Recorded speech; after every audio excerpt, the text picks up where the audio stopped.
A Kind of Longing by Philip Mincher. Read by Paul Haley. Riding a motorbike is a great way to travel. Who cares if the bike is an old Norton or a shiny new Suzuki? It's the speed, the noise of the wind in your ears, the engine roaring under you, burning up the miles. Bikers are free, alone. They go where they want. Free, alone. Sometimes lonely. And danger waits at every bend in the road. But for Roy, riding home to Auckland as night falls, it's still a great feeling.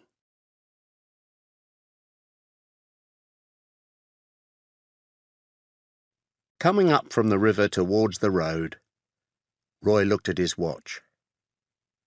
It was 4:30. It was cooler now. He could do an hour or two of the journey before dark. He started off down the road, feeling the heavy fish in the bag against his leg as he walked. He played the fish again in his mind, feeling it pull on the line, fighting him all the way.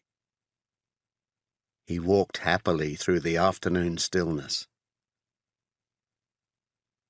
A car was parked off the road by the bridge, with 3 men standing beside it. They watched him coming. They stood drinking from metal cups, looking pleased with themselves, pleased with the wild boar they had shot. It was tied to the roof of their old American car. They looked at Roy and his fish as he came by. "Good fishing, then?" one of them said. "Sure," Roy said. "It looks like everybody's got what they came for." He stepped into the long grass, found his old Norton, and pushed it up to the road. He felt the men watching him. "Have a beer," one of them offered. "Well, thanks," Roy said. He took a cup from one of the bags on his bike and went over to the car. "That's a nice fish," the man said, filling his cup with beer. "Not bad," Roy said. "He nearly took the fly last night, and I went back to get him today." He drank his beer. "He must have a poor memory then," the man said. "He just loves black gnats," Roy said, touching the fishing fly pinned to his shirt. They all looked. You could tell that they were not fishermen. Roy looked at the dead boar with its long, dangerous teeth. "Big one," he said, and finished the beer. The guy offered the bottle. "No thanks. I've got to get going." He walked back to the bike and went on packing. The men stood around with their beer watching him. Roy picked up the fish and held it up to show them how big it was, and they smiled. He packed it away in one of the bags. He sat down on the grass and pulled on his boots, thinking that it hadn't been a bad weekend. He felt the men watching him. They were friendly, but there was something about it, a kind of feeling he wasn't sure about. He put on his crash helmet and his gloves. Then he started the bike and waved goodbye. The men smiled, and one of them lifted his beer for good luck. "I'm on my own," Roy thought. "That's what it is. They're three friends out together in the afternoon, and I'm on my own, with 200 miles to go. It's a small thing, but that's what it is, all right. He turned away and rode the Norton down the road. The road stayed near the river for the next 8 or 10 miles. Sometimes the rocky walls of the valley hid the river, and sometimes you could see it far below you. In places, road and river went side by side, and you could see the wet rocks shining in the late afternoon sun, and the deep black water at the bends. It was always good to be close to a river, Roy thought. Next time he would fish downriver from the bridge. The road turned away from the river at last and joined the highway. Roy let the bike go faster. He felt the old feeling coming as the miles went by. All the things that hurt disappeared, all the things that didn't matter. He didn't need to think. Not about being alone, not about anything. He did 65 miles in the first hour. He felt calm and easy. Sometimes it worried him, riding fast, but this afternoon was fine. When it was dark, he would slow down. He rode on past the rich farmland. He thought about the farmers, finishing work, perhaps having their tea. That made him feel a little hungry. Maybe about halfway he would stop for a cup of coffee and something to eat. He came round a bend and saw a car just disappearing round the next bend.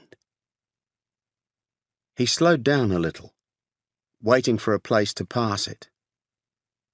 It was a big, old car, and as he came up behind it, the driver speeded up and went fast into the next bend.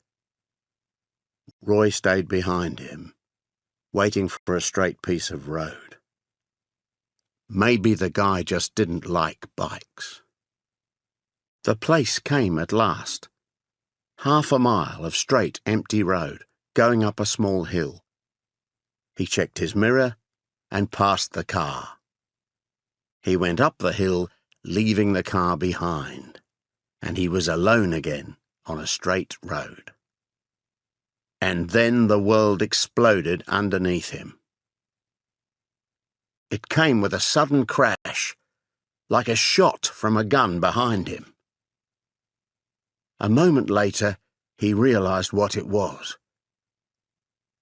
He was riding a flying machine on a back tire in pieces, fighting wildly to stay on and to slow the Norton down from 65 to 0. The big bike flew from one side of the road to the other, but as it went up the hill, it began to go slower. Then a car was coming, and he was off the road. And at last, the bike ran hard against a bank and stopped. Roy turned off the engine and sat back. Then the car he had passed came up and stopped beside him. An unpleasant face stared at him from the front passenger seat. "Bad luck."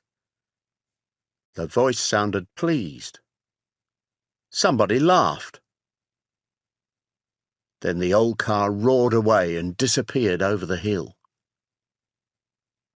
Roy got off the bike. He was shaking just a little.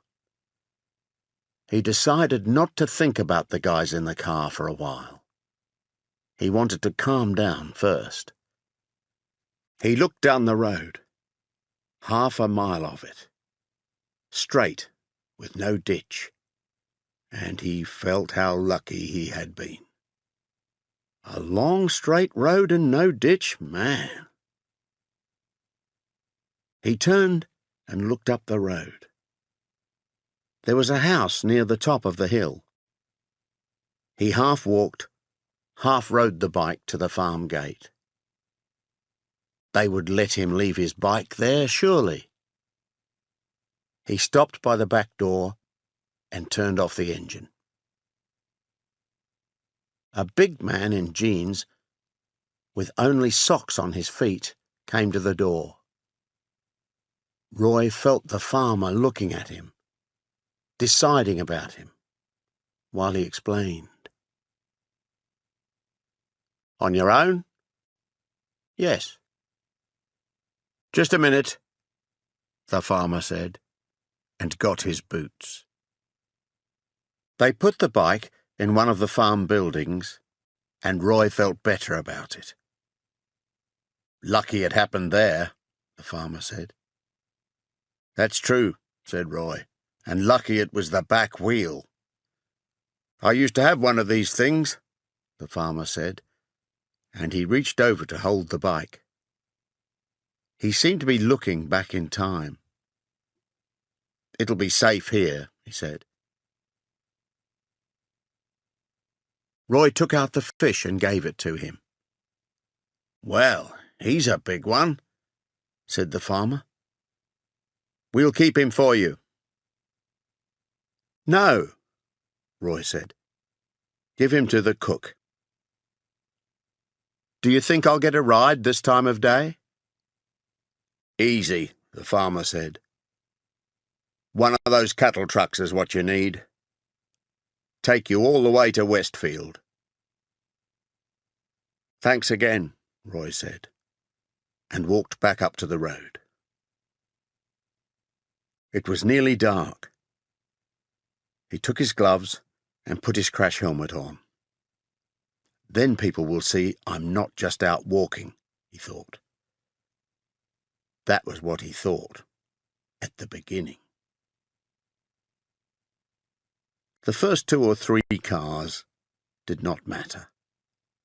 But then he knew he had a long walk in front of him. Most people did not even slow down before they decided not to take him. He was halfway up the second long hill, and it was quite dark when he heard the first cattle truck.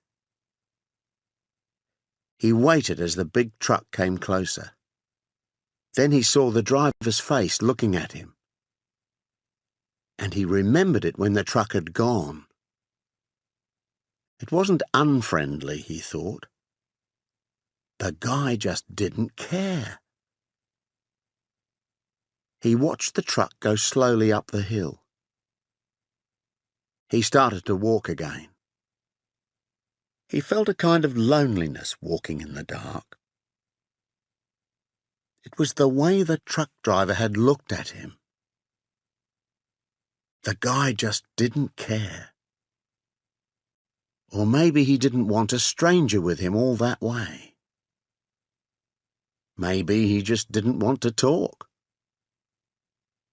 More cars passed, but he didn't even try asking for a ride anymore.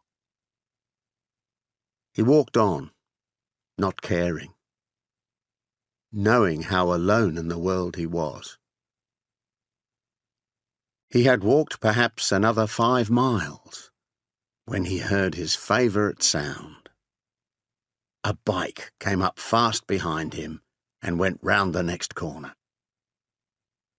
Roy heard it slow down, turn, and come back. The rider stopped and waited for Roy. It was a big, modern bike. Japanese, he guessed. The rider sat looking back at him, crash helmet shining. Roy was next to the bike before he realised that the rider was a girl. A tall, leggy girl, in jeans and boots. And perhaps there was fair hair under the helmet. Roy stared as they spoke. Which way you going, mister? Auckland. That makes two of us. You have a crash? Tyre went. No fun. Roy felt her eyes watching him as she spoke. Well, she said, talking about it won't get us home. Sure, said Roy. His ears were getting hot under his crash helmet. He climbed up behind her, and they were off. She rode fast from the beginning. This was a real bike and a real rider. Roy felt good about it. Good to be on wheels again. Good that somebody cared enough to stop. Close to his face, the girl asked, What kind of bike, mister? Norton, 500cc. Front wheel or back? Back. Not so bad, she said. Better back than front any day. Sure, Roy said. He wanted to talk to this girl, but he could not get the words out. They rode on in silence in the dark. She knew about bikes all right. With a guy, it's easy, Roy thought. You have a crash, you get a ride, you climb on the bike. You don't even notice that he can ride it well. But this is a girl, and she knows what she's doing. That doesn't mean you can't talk to her, he told himself. You've seen girls before, man. Her voice came back to him. Where have you come from, mister? Pukatia Valley. Yes? How was the fishing? Not bad, Roy said, before he had time to wonder at her question. Nice water by the old bridge. What were they taking?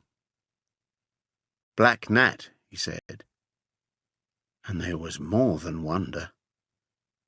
He felt that hot pain behind his eyes. Wet or dry? Wet, said Roy, and his voice shook a little with the wonder of it. And in his heart he felt an ache that came from a kind of longing.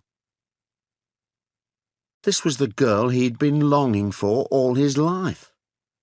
A tall, leggy girl who rode a 750cc Suzuki and knew about fly fishing.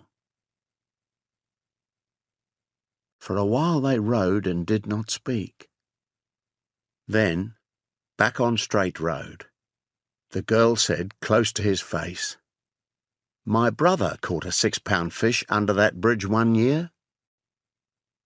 Really? Roy was beginning to understand. How long ago was that?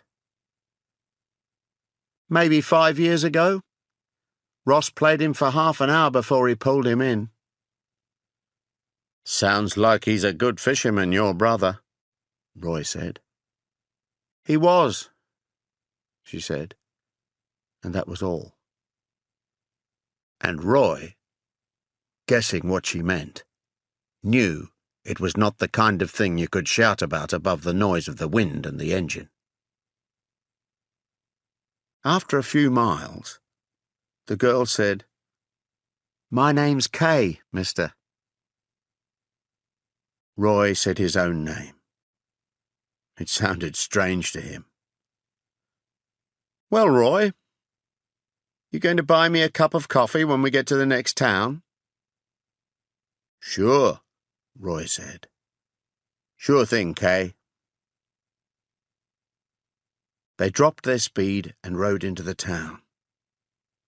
It was quiet on a Sunday evening. They found the place they wanted and got off the bike.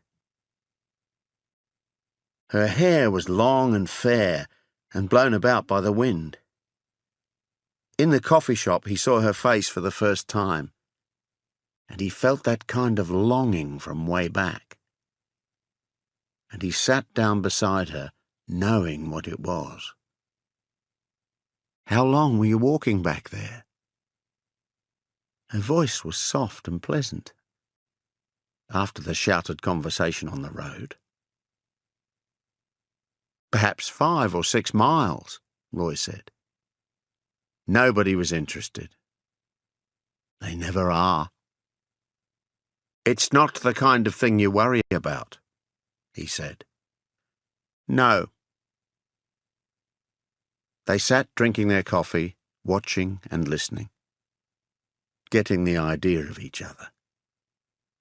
"You go fishing a lot?" she said. "Sure, fishing, moving around." "Always travel alone?" "My friend got killed," Roy said. It came out like that. There was not much else that he could say. He felt a kind of softness in her eyes that took him by the heart. "What about you?" he said. "What about me?" "I mean, you can tell me about your brother." He saw her eyes, their softness, the quiet hurt as his words hit her. "Ross got killed in the army," she said. "It was his first week. Just a stupid accident. He was only 20. He fell off the back of a truck and hit his head. He used to do wild, crazy things all the time. But then what killed him was just a stupid accident."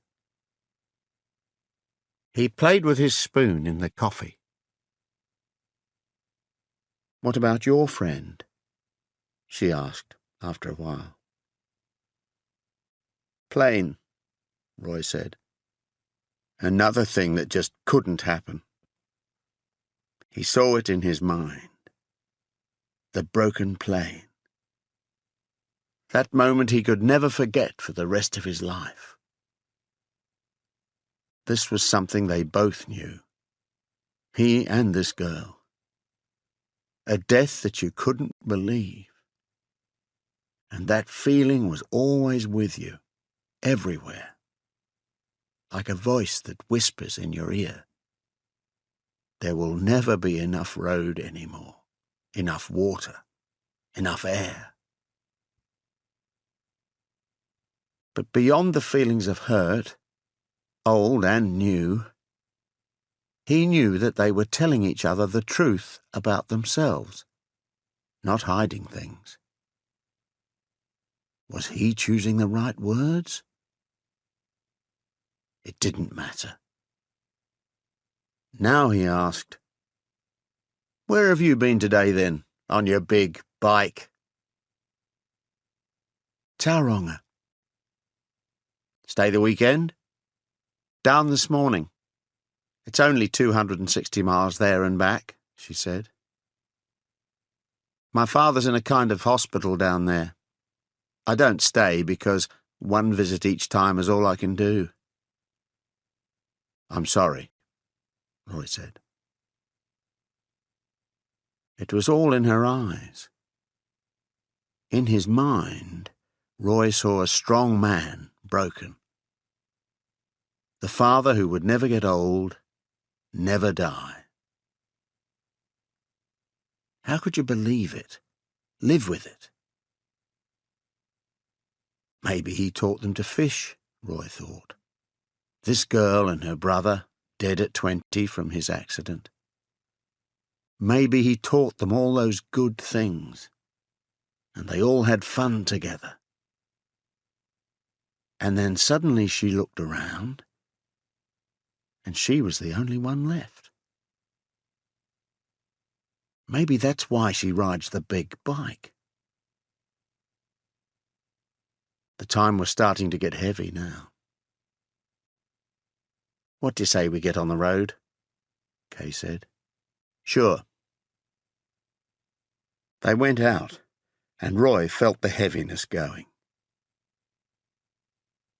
It was all right if you knew when to get up and go. They put on their crash helmets, and the tall, leggy girl started her bike. Roy climbed on behind her, and they went away, laughing. They rode gently out of the sleepy town. Then they reached the highway, and the bike roared away into the night. Roy felt all right about riding on the back. Sometimes, if you weren't sure about the rider, you weren't happy when he went fast. But this girl was okay. They rode, not talking, enjoying the night ride on their big, fast machine. Roy thought about the things they were passing. The cattle in the fields, the night sounds of the farms. Lights appeared and cars sped past, and he thought about all the people going places. He felt Kay close to him, with her long, friendly shoulders and her fair hair flying back from under her helmet. He could go on and on. He didn't care about the people who hated you before they saw you, or enjoyed watching you in trouble on the road, or let you walk because they didn't want to think about you. He felt that none of it could touch him now, or ever, that all the hurt had gone, and the shock from the deaths of friends, and the bad feelings that came from people's unkind words.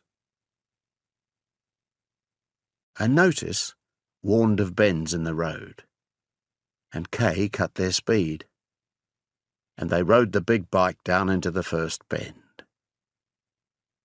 Cars came up from down below, their lights showing the narrow road and the banks on each side. Most of the cars seemed to be in too much of a hurry, Roy thought.